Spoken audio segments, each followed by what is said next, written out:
नशे की आदत से छुटकारा पाने के लिए डाबी एक रिहैब में रहती है। सारे पेशेंट बैठकर अपनी अपनी कहानियां सुना रहे होते हैं। तभी एक कर्मचारी आकर कहता है कि डाबी के लिए एक अर्जेंट कॉल है। डाबी जाकर फोन पर बात करती है। फोन करने वाला शख्स उसे बताता है कि उसकी मां को ब्रेन हेमरेज हुआ है और उसकी बहन उन्हें हॉस्पिटल ले गई है। फोन करने वाला शख्स उसे एक नंबर देकर कहता है कि वो अपनी बहन से बात कर ले। रिहैब में रहने वाले पेशेंट्स को आउटगोइंग कॉल करने की इजाजत नहीं है। वहीं पर एक और पेशेंट होती है जिसके साथ डाबी की बिल्कुल नहीं बनती। डाबी को यह पता होता है कि उसके पास एक मोबाइल फोन है जो उसने चोरी से अपने पास रखा है। डाबी उसके पास जाकर कहती है कि उसे एक अर्जेंट कॉल करना है, लेकिन वो मना कर देती है। डाबी उससे कहती है, मुझे बस एक कॉल करने दो, वरना मैं वार्डन को बता दूंगी कि तुम्हारे पास फोन है। डाबी को फोन मिल जाता है। वो अपनी बहन से बात करती है। डाबी के नशे की आदत की वजह से उसके घर वाले उसे बिल्कुल पसंद नहीं करते। डाबी की बहन अपनी माँ की बीमारी की जिम्मेदारी भी उसे ही बताती है। डाबी की बहन उससे कहती है कि माँ की फिक्र करने और यहाँ आने की तुम्हें कोई जरूरत नहीं। ये सुनकर डाबी को गुस्सा आता है। वो अपना बैग पैक करती है और हॉस्पिटल के बाहर खड़ी एक गाड़ी चुराकर वहाँ से निकल जाती है। बाहर का मौसम बहुत खराब होता है, बर्फबारी हो रही है, रात का वक्त है। गाड़ी चलाते हुए डाबी के फोन पर एक मैसेज आता है। ये वही फोन है जो डाबी ने उस पेशेंट से लिया था। वो गाड़ी को सड़क से नीचे उतार कर एक तरफ रोक देती है और मैसेज चेक करती है। मैसेज में उसकी बहन ने लिखा है कि यहाँ मत आना, माँ नहीं चाहती कि तुम यहाँ आओ। ये मैसेज पढ़कर डाबी उदास हो जाती है और अपनी जेब से ड्रग्स की एक छोटी सी पुड़िया निकालती है। तेज बर्फबारी और थकान की वजह से डाबी की आंख लग जाती है। तभी कार के शीशे पर एक पुलिस वाला दस्तक देता है। डाबी हड़बड़ा कर नींद से जागती है। पुलिस वाला उससे पूछता है क्या वो ठीक है। वो कहती है कि वो ठीक है और खराब मौसम और सफर की थकान की वजह से थोड़ी देर आराम करने रुकी है और बस वो निकलने ही वाली है। पुलिस वाला उसे बताता है कि मौसम खराब होने की बस ये शुरुआत है। डाबी कहती है कि उसकी माँ हॉस्पिटल में है और उसका जाना बहुत जरूरी है। पुलिस वाला कहता है कि आगे के सारे रास्ते बंद है, आगे का सफर नहीं कर सकते। यहाँ से नजदीक एक विजिटर सेंटर है जहाँ कुछ लोग रुके हुए हैं, तुम भी जाकर वहीं रुक जाओ। डाबी वहाँ से निकलती है और विजिटर सेंटर पहुँचती है। मौसम और खराब हो जाता है। वो गाड़ी से निकलकर बिल्डिंग के अंदर जाती है। वो देखती है कि सामने एक बूढ़ा आदमी और औरत बैठे हैं। बूढ़ी औरत डाबी को दरवाजा बंद करने के लिए कहती है। डाबी देखती है कि हॉल में एक आदमी बेंच पर दीवार की तरफ मुंह करके सोया है और एक आदमी टेबल पर माचिस की तीलियों से कुछ बना रहा है। डाबी बूढ़े से पूछती है बाथरूम किस तरफ है और पीछे की तरफ चली जाती है। लेडीज बाथरूम के अंदर जाकर वो देखती है कि वहाँ रिपेयर वर्क चल रहा है। पीछे की दीवार पर लकड़ी के 2 तख्ते लगे हुए हैं जिनके पीछे से तूफान की आवाज साफ सुनाई दे रही है। लकड़ी के इन तख्तों के पीछे बिल्डिंग के बाहर का हिस्सा है। वो दूसरे बाथरूम में चली जाती है। बाथरूम में बैठकर वो फोन में अपने बहन के मैसेज को दोबारा पढ़ती है। यह मैसेज उसे एहसास दिला रहा था कि वो एक अच्छी इंसान नहीं है, कोई उससे नहीं मिलना चाहता, यहाँ तक कि उसकी माँ भी नहीं। उदास होकर डाबी फिर से अपनी जेब से ड्रग की पुड़िया निकालती है, लेकिन फिर वो अपने आप पे कंट्रोल कर लेती है। बाहर आकर वो कॉफी पीती है। वो पास बैठे आदमी से पूछती है कि क्या यहाँ वाईफाई है। 2 मरतबा पूछने के बाद भी वो आदमी जवाब नहीं देता। तभी बूढ़ी औरत कहती है कि यहाँ वाईफाई नहीं है। बूढ़ा आदमी बाहर से अंदर हॉल में दाखिल होता है और आकर बताता है कि बाहर तूफान अपने पूरे चरम पर है। डाबी बाहर तूफान में जाकर नेटवर्क कनेक्ट करने के लिए ट्राई करती है। तभी उसे हल्की हल्की आवाज आती है जैसे कोई मदद के लिए चिल्ला रहा हो। डाबी के पीछे खड़ी गाड़ी में अंदर की तरफ से कोई जोर से कांच पर हाथ मारता है। डाबी उस गाड़ी के नजदीक जाती है। कांच पर लगी बर्फ हटाकर वो अंदर झांकती है। अंदर एक छोटी सी बच्ची जिसके मुंह पर टेप लगा है मदद के लिए छटपटा रही है। ये देखकर डाबी घबरा जाती है। वो गाड़ी का दरवाजा खोलने की कोशिश करती है मगर गाड़ी लॉक है। वो उस बच्ची को दिलासा देती है कि डरने की कोई बात नहीं, मैं तुम्हारी हेल्प करूंगी। डाबी अपने फोन में उस गाड़ी के नंबर प्लेट की एक फोटो खींचती है। फिर वो उस बच्ची से कहती है कि डरने की कोई जरूरत नहीं, मैं तुमसे वादा करती हूँ कि मैं तुम्हें यहाँ से बचाऊंगी। तभी वो नोटिस करती है माचिस की तीलियों से खेलने वाला अजीब आदमी उसे अंदर खड़ा देख रहा है। वो उसे देखकर नेटवर्क ढूंढने की एक्टिंग करती है और फिर अपनी गाड़ी में आकर बैठ जाती है और पुलिस को कॉल करने की कोशिश करती है। नेटवर्क की वजह से कॉल नहीं लगती। डाबी काफी परेशान हो जाती है। गाड़ी के शीशे में वो देखती है कि बूढ़ा शख्स उसकी गाड़ी के बाहर खड़ा है। डाबी ने हॉस्पिटल के बाहर से जिस औजार की मदद से गाड़ी चुराई थी वही औजार अपनी जैकेट में छुपाकर वो गाड़ी से बाहर आती है। बूढ़ा आदमी बाहर खड़ा नेटवर्क कनेक्ट करने की कोशिश कर रहा होता है। डाबी को देखकर वो पूछता है क्या तुम जा रही हो। डाबी कहती है नहीं, मैं अपनी कार में कुछ सामान भूल गई थी, वही लेने आई हूँ। डाबी अंदर आती है। उसी के पीछे बूढ़ा भी अंदर आता है। डाबी को समझ आता है कि यही बूढ़ा उस बच्ची को किडनैप करके यहाँ लाया है। डाबी को परेशान देखकर बूढ़ी औरत पूछती है क्या तुम ठीक हो। डाबी कहती है कि हाँ मैं ठीक हूँ। बूढ़ी औरत डाबी को बैठने के लिए कहती है और पूछती है क्या नाम है तुम्हारा। डाबी अपना नाम बताती है। बूढ़ी कहती है कि मेरा नाम सैंडी है और बूढ़ा अपना नाम एड बताता है। बूढ़ी औरत पास बैठे आदमी से उसका नाम पूछती है। वो अपने ईयरफोन्स निकालकर अपना नाम लार्स बताता है। तभी बेंच पर सोया हुआ आदमी जागता है और मजाकिया अंदाज में सबसे पूछता है क्या मैं खर्राटे ले रहा था, और खुद पर हंसता है। सैंडी उससे उसका नाम पूछती है। वो अपना नाम ऐश बताता है। सैंडी उसे सबके नाम बताती है। एड पूछता है कि क्या कोई यहाँ मेरे साथ ताश खेलेगा, लेकिन सब मना कर देते हैं। लार्स कहता है कि मैं खेल जानता हूँ जो हम सब खेल सकते हैं। इन सब बातों के बीच डाबी का सारा ध्यान बाहर गाड़ी में बंधी उस बच्ची की तरफ है। लार्स उठकर आता है और सबके साथ आकर टेबल पर बैठ जाता है, सबको खेल के रूल्स बताता है और खेल शुरू होता है। डाबी को लार्स का रवैया कुछ अजीब लगता है। वो उससे पूछती है, लार्स तुमने बताया नहीं कि तुम कहाँ से हो। लार्स अपने शहर का नाम बताता है। एड डाबी से पूछता है कि तुम कहाँ से हो। डाबी अपने शहर का नाम बताती है। ऐश एड से पूछता है कि क्या वो आर्मी में था। एड कहता है नहीं, मैं एक मरीन हूँ। डाबी कहती है कि मेरे डैड भी मरीन थे। ऐश कहता है कि एड तुम्हारा भी शुक्रिया और डाबी तुम्हारे डैड का भी शुक्रिया, मरीन हमारे लिए बहुत मेहनत करते हैं। सैंडी कहती है जब कोई शुक्रिया कहता है तो बड़ा खाली खाली और बनावटी सा लगता है। तभी लार्स एड से पूछता है कि क्या उसने कभी किसी को जान से मारा है। एड कहता है कि मैंने इतने लोगों को मारा है कि अब तो मैं गिनती भी भूल गया हूँ। लार्स घबरा जाता है। एड मुस्कुराकर कहता है कि मैं मजाक कर रहा हूँ। एक दूसरे से बातें करते करते सैंडी गेम जीत जाती है और लार्स हार जाता है। तभी लार्स गुस्से में आकर कार्ड्स को जोर से टेबल पर फेंकता है। उसका ये रवैया देखकर सभी डर जाते हैं। डाबी उठकर बाथरूम जाती है और पुलिस को कॉल करने की कोशिश करती है। तभी वो पुलिस के नंबर पर एक मैसेज भेज देती है जिसमें सारी बात लिखी होती है। साथ ही वो किडनैपर की गाड़ी की नंबर प्लेट की फोटो भी पुलिस को भेज देती है। पास रखे औजारों की मदद से डाबी प्लाईवुड निकालकर पीछे के रास्ते से बाहर निकल जाती है। किडनैपर की गाड़ी का लॉक तोड़कर वो अंदर जाती है और उस बच्ची के पास जाकर डाबी कहती है कि मैं तुम्हें बचाने आई हूँ। तभी वो उसके हाथ पर हॉस्पिटल का बैंड देखती है और उससे पूछती है कि क्या तुम बीमार हो।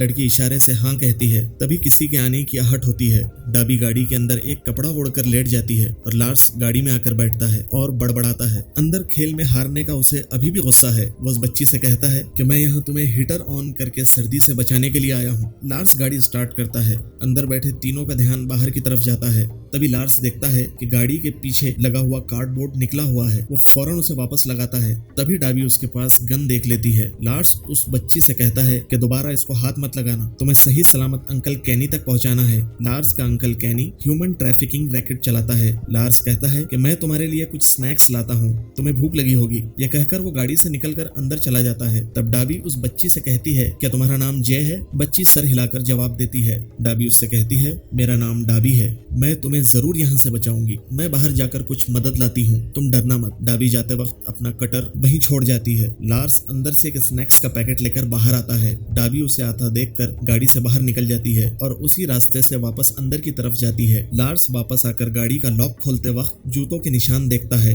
जो उसकी गाड़ी की तरफ से पीछे की तरफ जा रहे हैं। वो गाड़ी का डोर ओपन करके चेक करता है कि बच्ची वहाँ है या नहीं। इसी बीच ऐश लेडीज बाथरूम के पास आकर चेक करता है कि डाबी बाथरूम में इतनी देर क्यों लगा रही है। तभी बाथरूम का दरवाजा खुलता है और डाबी घबराते हुए बाहर निकलती है और वो ऐश को सारी बात बताने के लिए अंदर खींचती है। तभी वहाँ लार्स आ जाता है। उसे शक न हो इसलिए डाबी ऐश को किस करने लगती है। ये देखकर लार्स वहाँ से चला जाता है। डाबी ऐश को सारी बात बताती है। वो बच्ची बीमार है, अगर उसे नहीं बचाया गया तो वो मर जाएगी।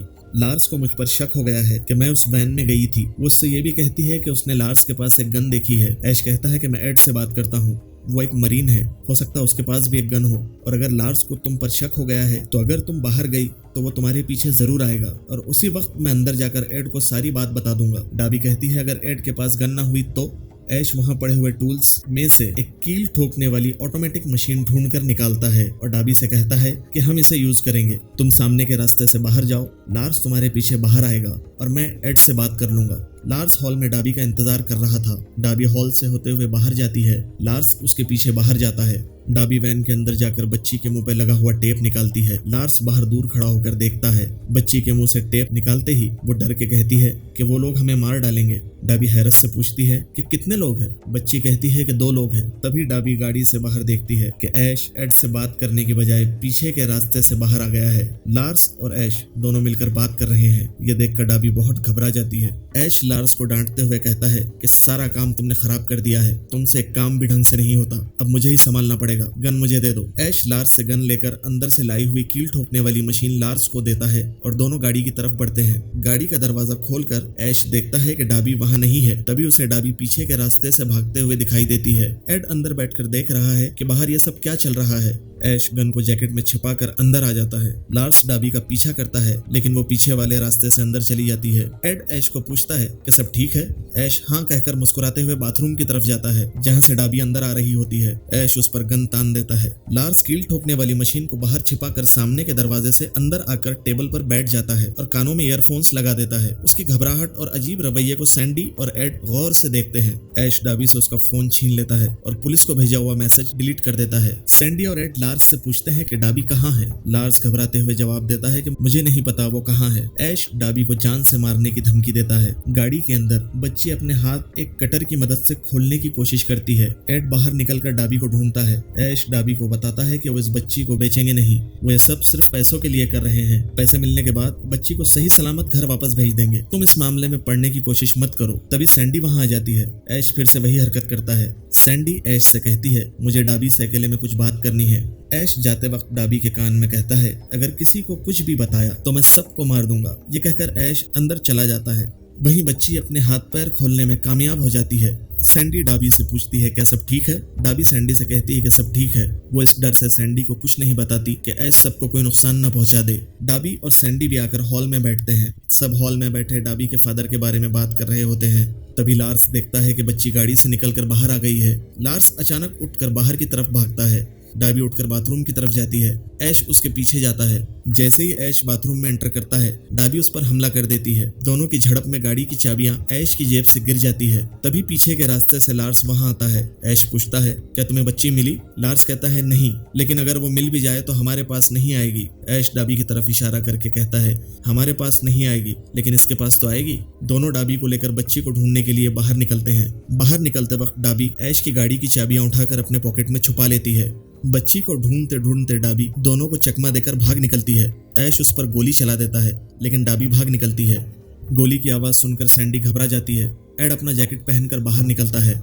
एड को दरवाजे से कुछ ही दूर कोने में बच्ची बेहोश पड़ी मिलती है। वो उसे उठाकर अंदर ले आता है। दोनों से बचकर किसी तरह डाबी भी हॉल में दाखिल होती है और सैंडी और एड को सारी बात बताती है। लार्स और ऐश आकर बाहर खड़े होते हैं। ऐश कहता है बच्ची को हमारे हवाले कर दो, हम किसी को कोई नुकसान नहीं पहुंचाएंगे। एड दरवाजे पर कुर्सियां लगाकर मेन डोर ब्लॉक कर देता है। ऐश लार्स को कहता है चलो मैं एड को संभालता हूँ, तुम बाकी दोनों को संभाल लेना। वो दोनों आगे बढ़ते हैं। एड अंदर से कहता है कि अगर अंदर आने की कोशिश भी की तो मैं दोनों को गोली मार दूंगा। एड के पास गन नहीं थी, फिर भी उसे ऐसी धमकी देते हुए देखकर सैंडी और डाबी उसकी तरफ देखते हैं। ऐश एड से कहता है कि बच्ची बीमार है, उसको दवाइयों की जरूरत है जो कि मेरे पास है। अगर तुम बच्ची को अपने पास रखोगे तो वो मर जाएगी। सैंडी कहती है हाँ, हमें बच्ची को उनके हवाले कर देना चाहिए क्योंकि अगर इसे दवाई नहीं मिली तो ये मर जाएगी। डाबी कहती है कि वो यहाँ से नहीं जा सकते क्योंकि उनकी गाड़ी की चाबियां मेरे पास है। सैंडी कहती है कि तुमने ऐसा क्यों किया, उनकी चाबियां उन्हें वापस कर दो, उन्हें यहाँ से जाने दो, उन्हें बच्ची को यहाँ से ले जाने दो। एड ऐश से कहता है कि तुम हमें बच्ची की दवाई दे दो, हम तुम्हें यहाँ से जाने देंगे क्योंकि तुम्हारी गाड़ी की चाबियां हमारे पास है।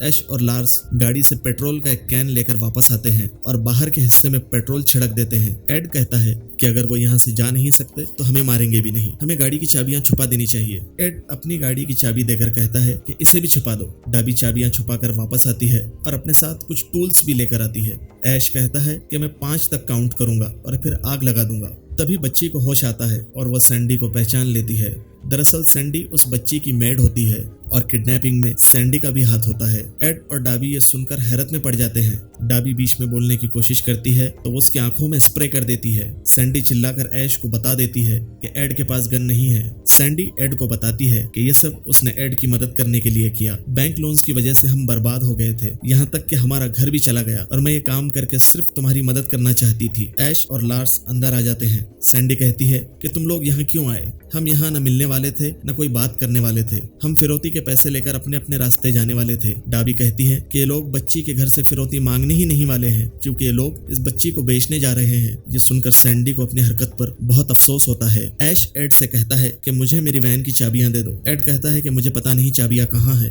ऐश एड से कहता है कि मुझे मेरी वैन की चाबियां दे दो वरना मैं सबको मार दूंगा। एड कहता है कि डाबी जब तक हमारे पास इसकी वैन की चाबियां हैं ये हमें कुछ नहीं कर सकता। तभी ऐश पलटकर एड के सीने में गोली मार देता है। सैंडी ऐश की आंखों में स्प्रे करने जाती है, तभी वो स्प्रे गलती से लार्स की आंखों में चला जाता है। तभी ऐश सैंडी को भी गोली मार देता है। ऐश डाबी को घसीटते हुए दीवार तक ले जाता है और उसका हाथ दीवार पर रखकर उसमें मशीन से एक कील ठोंक देता है। ऐश लार्स की आंखें धोने के लिए उसे बाथरूम ले जाता है। बच्ची डाबी के पास आकर बैठ जाती है। डाबी अपने हाथ में लगी कील निकालने की कोशिश करती है मगर उसकी हिम्मत नहीं हो पाती कि वो कील निकाले। ऐश बाथरूम से वापस आकर डाबी को मोबाइल दिखाकर कहता है कि तुम्हारी बहन का मैसेज आया है, तुम्हारी माँ मर गई। तभी फोन पर पुलिस का एक मैसेज आता है। डाबी का भेजा हुआ मैसेज पुलिस को मिल जाता है और वो नजदीक में पेट्रोलिंग कर रहे एक पुलिस ऑफिसर को वहां भेज रहे हैं। ये मैसेज पढ़कर ऐश कहता है, अब मुझे फौरन वैन की चाबियां दे दो वरना मैं इस बच्ची के हाथ में भी कील ठोक दूंगा। बच्ची घबराकर रोने लगती है। ऐश बच्ची के हाथ में कील ठोकने वाला ही होता है तो डाबी उसे बता देती है कि चाबियां पीछे वाले रास्ते के पास बर्फ में छुपा कर रखी है। ऐश अपनी गन लार्स को देता है और कहता है कि मैं चाबियां ढूंढने जा रहा हूं, अगर डाबी कुछ करे तो उसे शूट कर देना। डाबी बच्ची से कहती है कि तुम्हें अब एक काम करना होगा, किसी तरह स्विच बोर्ड तक जाओ और लाइट्स ऑफ कर दो। डाबी को अपने हाथ में लगी कील निकालने के लिए बहुत हिम्मत चाहिए होती है। वो फाइनली अपनी जेब से ड्रग की पुड़िया निकालती है और ड्रग्स लेती है। बच्ची लार्स के मना करने के बावजूद धीरे धीरे स्विच बोर्ड तक पहुंच जाती है और लाइट्स ऑफ कर देती है। लार्स लाइट ऑन करने की कोशिश करता है मगर बच्ची उसके पैर पकड़ लेती है। इसी बीच डाबी अपने हाथ से कील निकाल लेती है और जैसे ही लार्स लाइट ऑन करके पलटता है डाबी उस पर अटैक कर देती है। इसी झड़प में अचानक गोली चल जाती है। गोली की आवाज सुनकर ऐश दौड़ता हुआ अंदर आता है। डाबी ने लार्स के सर पर गन लगाई होती है।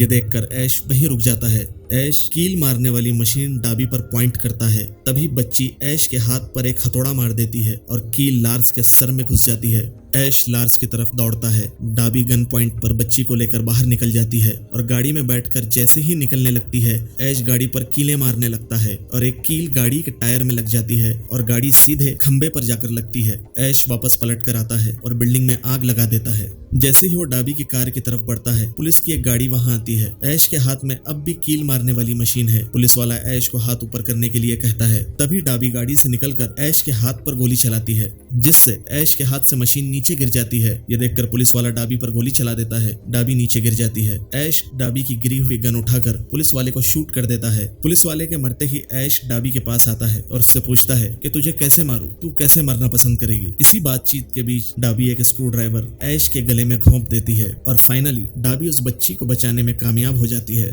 फिर से रिहैब सेंटर में सारे पेशेंट बैठकर अपने किए हुए कोई अच्छे काम की कहानी सुना रहे हैं और अब डाबी के पास भी सुनाने के लिए एक अच्छी कहानी है। डाबी के इस कारनामे को सुनकर उसकी बहन उससे मिलने के लिए रिहैब आती है। डाबी का सबसे बड़ा अचीवमेंट यही होता है। हर रोज एक नया वीडियो देखने के लिए इस वीडियो को लाइक करें और चैनल को सब्सक्राइब करें।